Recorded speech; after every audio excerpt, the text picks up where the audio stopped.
Et bienvenue à tous sur ma chaîne. Oh non, mais qui êtes-vous? Je me fais hijacker par un melon. Eh bah vas-y, je t'en prie, prends ma place.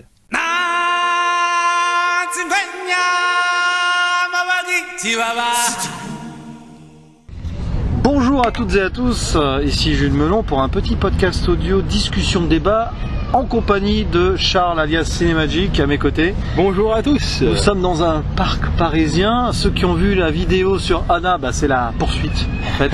Pas la poursuite en voiture mais presque. Entre les deux il y a eu une poursuite en avion dans les ciels de Paris, énorme. Répétition du 14 juillet. Donc voilà. Et nous avons une idée en fait parce que avant de voir Anna, nous étions installés tranquillement au cinéma. Presque tout seul, oui, c'est dire à quel point le film a eu du succès. Et nous avons vu les traditionnelles bandes annonces. On a eu Once Upon a Time in Hollywood, des films français lambda comédie à la con d'habitude. Et des dessins animés, comme des bêtes 2, c'est ça. Et évidemment le fameux Roi Lion remake live action qui va sortir ce mercredi là, qui a déjà été vu par certains en avant-première. D'ailleurs peut-être vous-même en écoutant ce podcast vous avez vu ça sort le 17 mercredi prochain.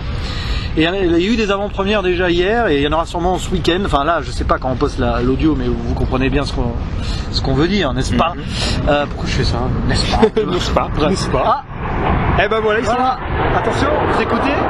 Voilà, donc il y a les répétitions du 14 juillet en direct. Énorme. C'est pour le Roi Lion. Voilà. C'est pour la naissance de Simba. Et donc on s'était posé cette question parce que j'ai beaucoup de mal, moi personnellement, avec ce remake live action, enfin avec l'intérêt de ce remake, parce qu'il sera sûrement beau et tout, il n'y a pas de problème. Et je suis pas le seul à penser ça, mais il y a beaucoup de gens qui ont hâte. Ouais, mais il y a quand même des gens qui ont très hâte d'aller le voir, et ça se comprend.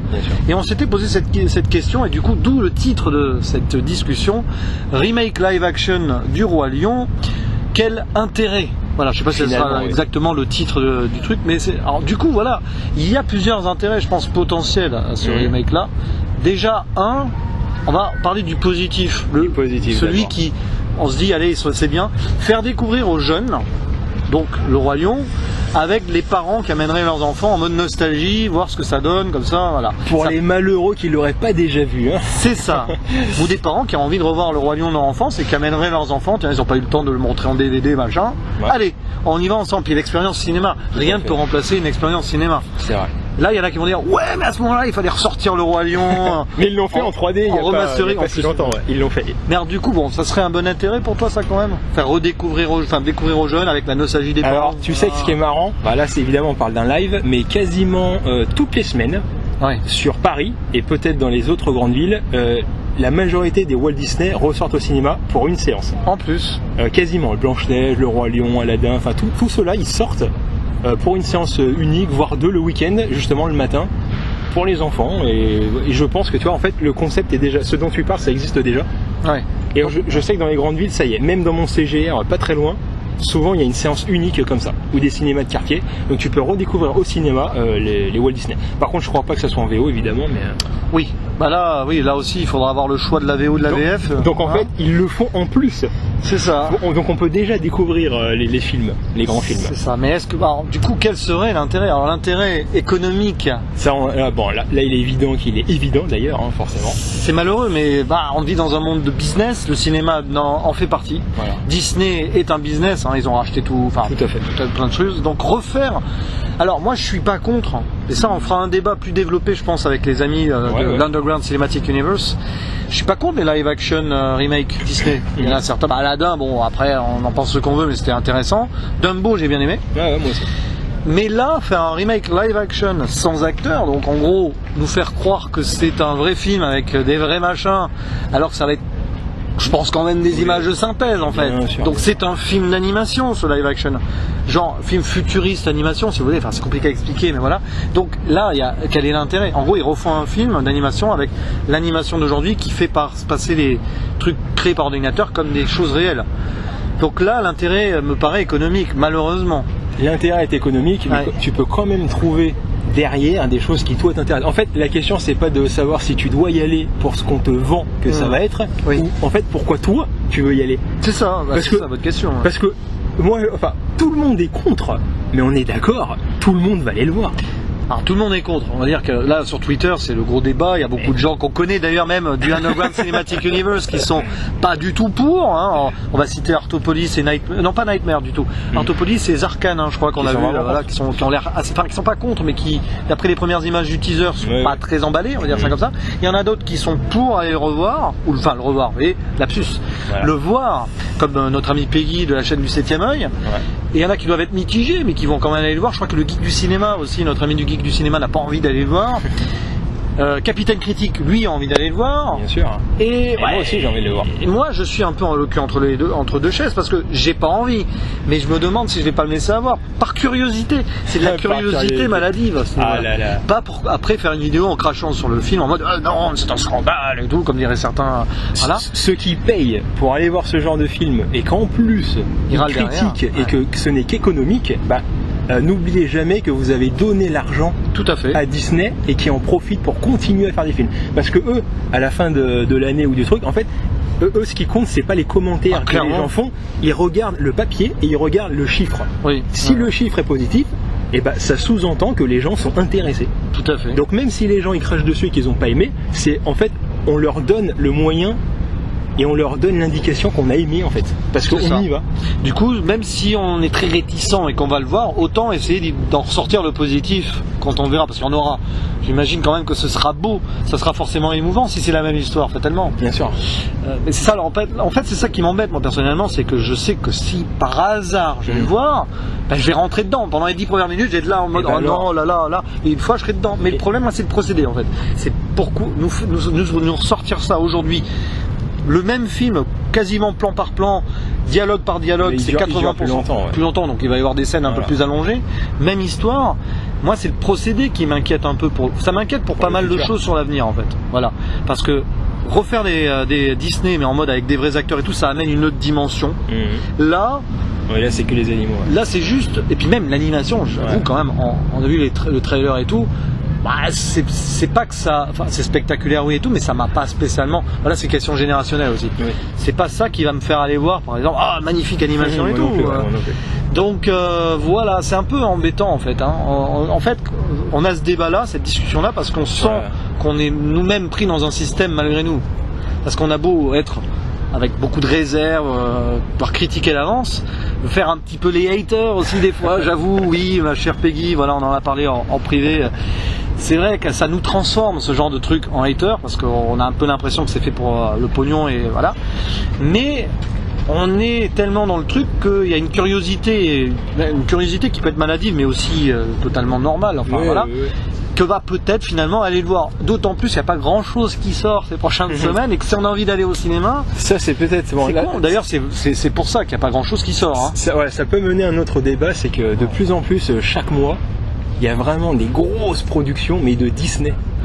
Donc qui commencent à prendre l'ampleur sur le marché. Clairement. Et on dirait que les autres films commencent à disparaître. Il y a clairement, j'ai vu un papier là sur internet qui disait clairement qu'il y a les autres sociétés de production et tout refusent de sortir des films quand il y a un Disney qui est prévu. Et comme c'est de plus en plus, et qu'ils ont en plus racheté la grosse société, la Fox. C'est ça. De plus en plus, on dirait qu'en fait bientôt, dans quelques années, chaque mois il y aura le film de la société, que ça soit Marvel, que ça soit Alien, que ça soit Avatar par la suite. On dirait que ça va être ça chaque mois, programmé comme ça à l'avance. Du coup, c'est pour ça que ce 17 juillet là, il y a rien d'intéressant qui sort à part le Roi Lion. Il y a des films français qui sont pas dans la même. Ou qui le camouflera de toute manière. Ou des films pour enfants, je crois aussi qui sortent, mais c'est vrai que là, ce 17 juillet là, à part des, je sais pas, il y a un film français mais là. Tu crois quand même pas que les gens vont aller voir le Roi Lion parce qu'il n'y a rien d'autre. Ça peut pas seulement être un prétexte, il faut juste pas y aller. Ce n'est pas un prétexte, mais il y a des gens qui prennent l'habitude, tu vois, de faire leur petite séance hebdomadaire et tout. Et là, fatalement, limite par défaut, même ceux qui ont râlé, on va dire bon allez, je vais quand même aller voir le Roi Lion. Et puis s'ils ont des passes de toute façon, voilà. Moi je crois qu'il y a une manière de regarder les films et je crois qu'il faut pas se dire que c'est le Roi Lion, il faut pas y aller en ayant l'autre en tête. Il faut vraiment y aller en étant c'est un nouveau film. À la rigueur, moi si j'y vais, c'est ça, je vais me dire ok. Mais oui, d'ailleurs, je ne reverrai pas le Roi Lion de base. Surtout pas. Il y a des gens qui je suis sûr qu'ils le font. Et surtout ne pas mélanger, ce sont deux époques différentes. C'est ça. Des réalisateurs différents, une vision différente. Attention.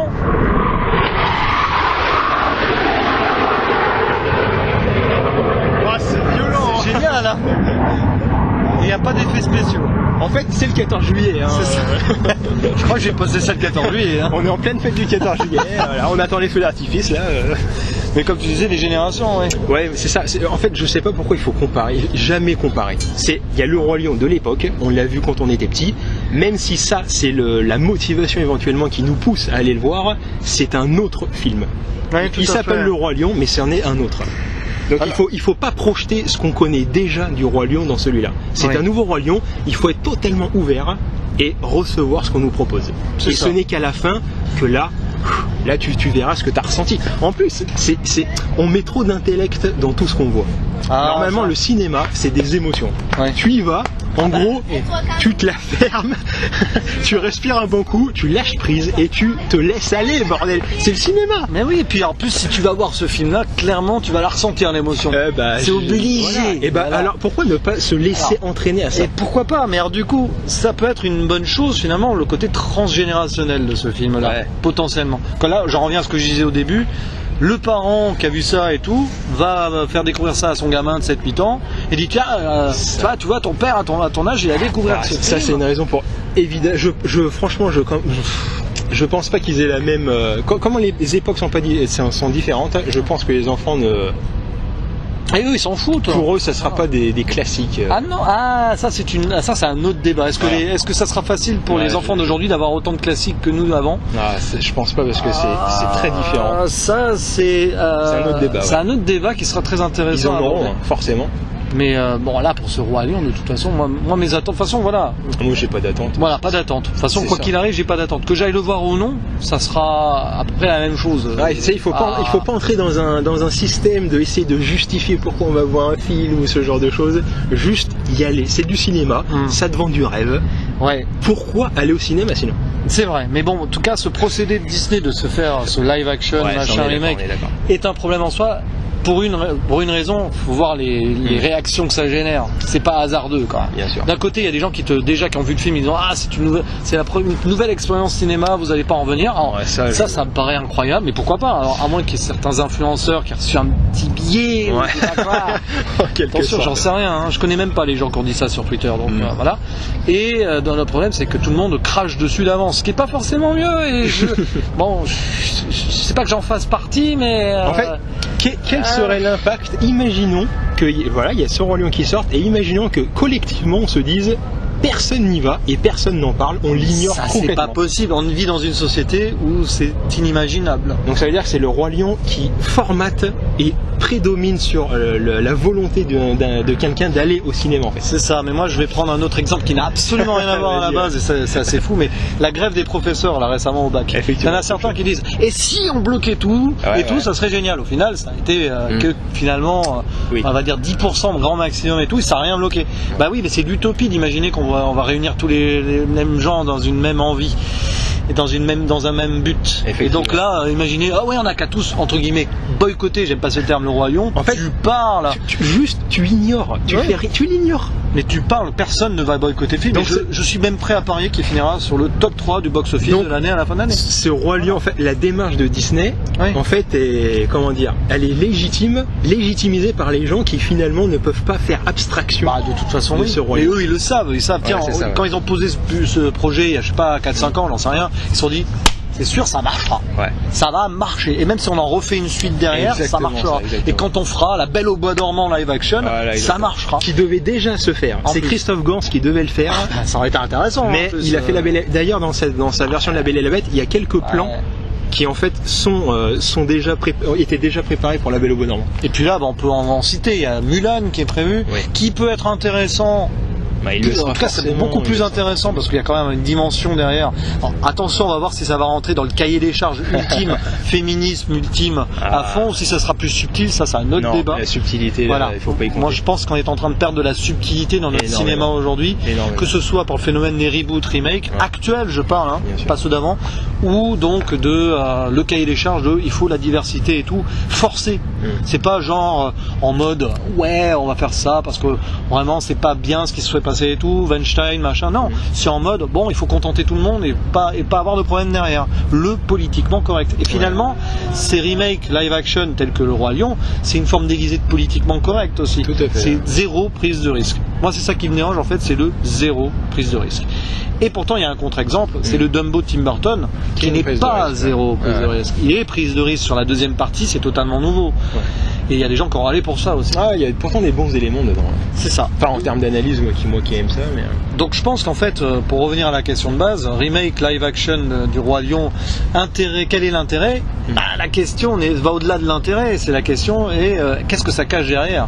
Manque de prise de risque des studios qui fait qu'il y a de plus en plus de reboots, remake, live action ou autres, ou de suites de sagas finies depuis soi-disant un petit moment. Un jour on va arriver où il y aura que des chaînes, des sagas, des entreprises, des franchises. Mais c'est ça, mais même Pixar a un petit peu cédé à ça avec le Toy Story 4. Tu sais ce qui est marrant, je parle d'un...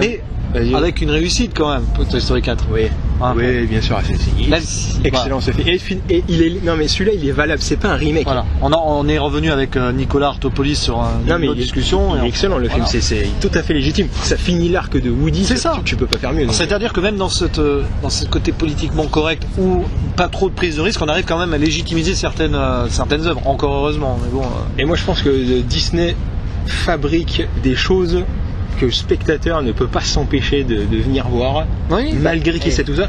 Ils ont la formule qui fonctionne. De toute façon, Disney c'est une super puissance, une boîte. Ils ont des psychologues humains qui travaillent sur les envies. J'aimerais bien travailler. Je pense qu'ils anticipent les envies du public facilement. Je pense qu'ils ont des projets sur 20 ans limite en disant ça marchera et tout. Maintenant oui. Et surtout ils ont le MCU, faut pas oublier. Et le MCU représente ce côté et je pense cyclique. Et tous ceux qui ont des entreprises, des machins comme ça, quand t'as une formule qui marche, pourquoi la changer? C'est ça. Ou comment trouver la bonne formule qui marchera dans 10 ans, parce que je pense qu'ils sont forts là-dessus. Et je pense qu'ils ont déjà d'autres projets de nouvelles licences, mais ils se disent ce n'est pas la peine de les sortir maintenant. C'est ça, je sais pas, dans 10 ans on peut imaginer, on peut faire une fanfiction, il y aura Gremlins, des reboots de Gremlins d'ailleurs. En fait il va y avoir une sorte de préquel apparemment en série là déjà, ça se prépare. Et on peut imaginer plein de reboots remake. Vas-y, sors-en un dans ta tête là. On est en direct. Tant qu'ils font pas le retour vers le futur.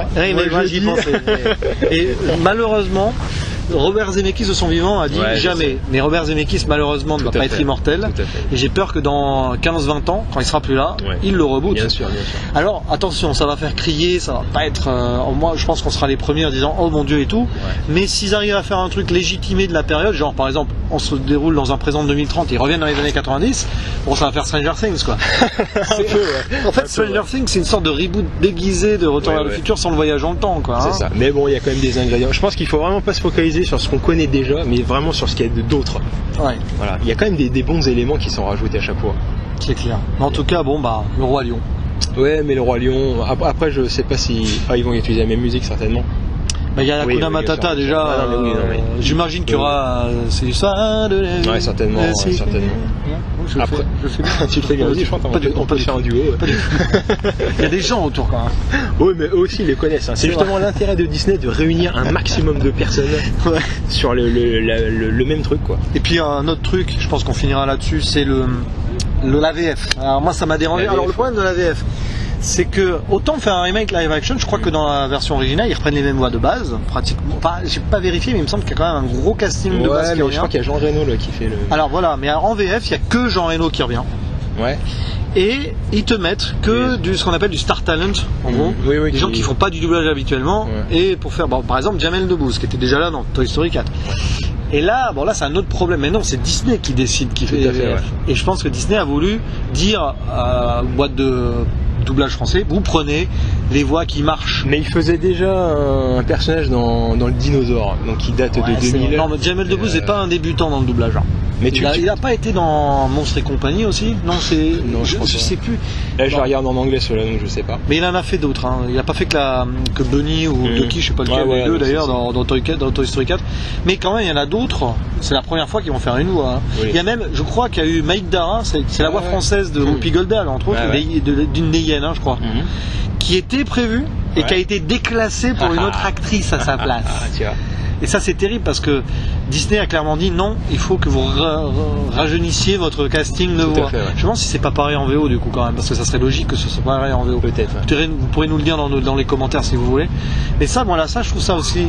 Mais c'est logique, c'est embêtant mais c'est à la fois logique. Alors est-ce qu'on va avoir le problème du mouvement des lèvres quand ils vont chanter? Ah, bah, on a eu ce problème dans Aladdin. Bah, en fait, dans tous les Disney adaptations live, comme ça, quand ils chantent avec La Belle et la Bête, c'est vrai que. Et bah, je crois que c'est Zarkan, notre ami Zarkan sur Twitter, qui en parlait là, qu'apparemment l'animation n'a pas l'air, au niveau mouvement et tout, ça n'a pas l'air top à ce niveau-là. Donc après, attention, parce que des fois, les animations qu'on voit dans les trailers sont pas les versions finales. Oui.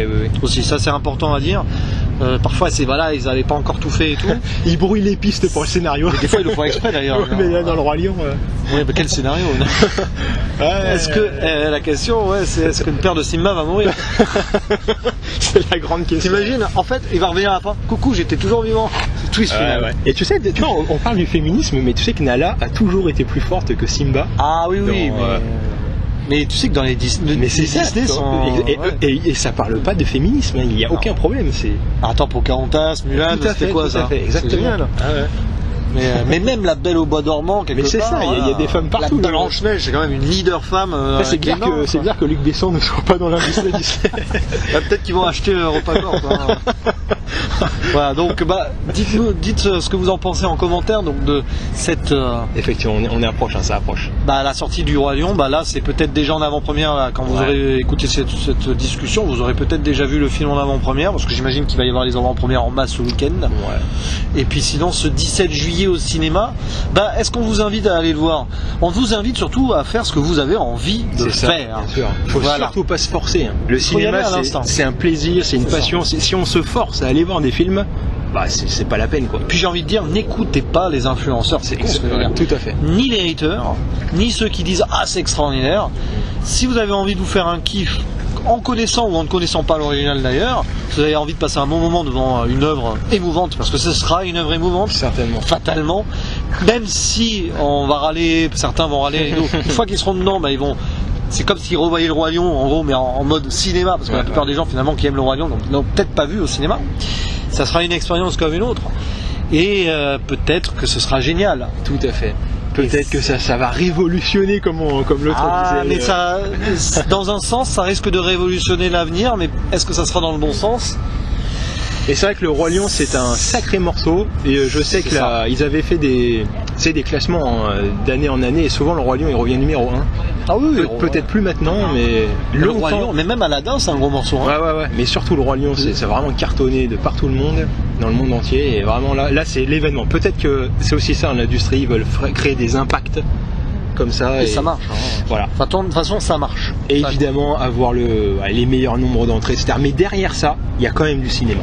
Ouais. Ça c'est clair, c'est pas des amateurs qui font le Roi Lion.